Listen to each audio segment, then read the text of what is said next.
પવિત્ર શ્રાવણ માસનો આજે અંતિમ સોમવાર છે, ત્યારે અમદાવાદના શિવાલયોમાં ભક્તોની ભારે ભીડ જોવા મળી। હર હર મહાદેવના નાદથી ગુંજી ઉઠ્યા શિવાલય। બિલીપત્ર, દૂધ અને જળથી શિવજીને અભિષેક કરવામાં આવ્યો। છેલ્લા સોમવાર નિમિત્તે વિશેષ પૂજા અને આરતીનું આયોજન કરવામાં આવ્યું છે। દેવાધિદેવ મહાદેવની પૂજા માટે કોઈ ચોક્કસ સમય નથી હોતો, પરંતુ જ્યારે શ્રાવણ મહિનો હોય તે મહિનાને તેના સોમવારને ભગવાનની પૂજાને ઉત્તમ ગણવામાં આવે છે।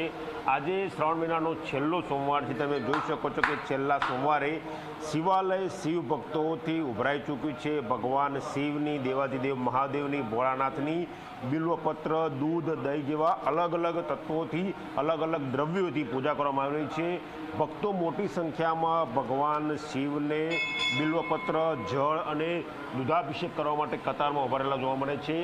શું મહત્વ છે શ્રાવણ મહિનાનું અને શું મહત્વ છે સોમવારનું તે જાણીશું જીગરભાઈ પાસેથી।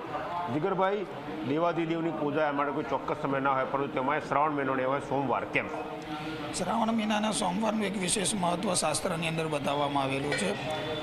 ચંદ્ર એટલે સોમ, જેને કહેવામાં આવે છે, શીતળતાનું એક પ્રતીક છે। પરમાત્મા શિવને દૂધ, દહીં, ઘી, મધ, સાકર, બિલ્વપત્ર આ દરેક વસ્તુના અભિષેક કરવાથી પરમાત્મા દરેકની મનોકામનાઓ પૂર્ણ કરે છે। વિશેષ પ્રકારે આજે પરમાત્માને ન હોય તો ખાલી જળ પણ અર્પણ કરવામાં આવે તો પણ પરમાત્મા દરેક મનુષ્યની મનોકામનાઓ પૂર્ણ કરે છે।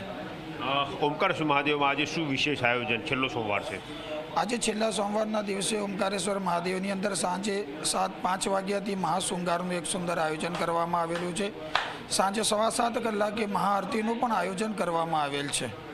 તો તમે જોયું કે આ હતા જીગરભાઈ મહારાજનું સ્પષ્ટ કહેવું છે કે ભગવાનની અલગ અલગ દ્રવ્યોથી પૂજા કરવામાં આવે છે। જળ, દૂધ, દહીં, મધ, અલગ અલગ તત્વોથી ભગવાનની પૂજા થાય છે। અને જો સોમવાર એટલે કે ભગવાન મહાદેવને સોમવારની પૂજાનું વિશેષ મહત્વ એટલા માટે રહ્યું છે કે ચંદ્ર એટલે સોમ, એના થકી સોમનાથની સ્થાપના થઈ તેને માટે સોમવારની વિશેષ પૂજાનું મહત્વ રહ્યું છે। આ દ્રશ્યો જોઈ શકો છો કે કઈ રીતે શિવાલયો શિવ ભક્તોથી ઉમટી પડ્યા છે અને આજે વિશેષ પૂજા અને વિશેષ મહાઆરતીનું આયોજન પણ અહીં કરવામાં આવેલું છે।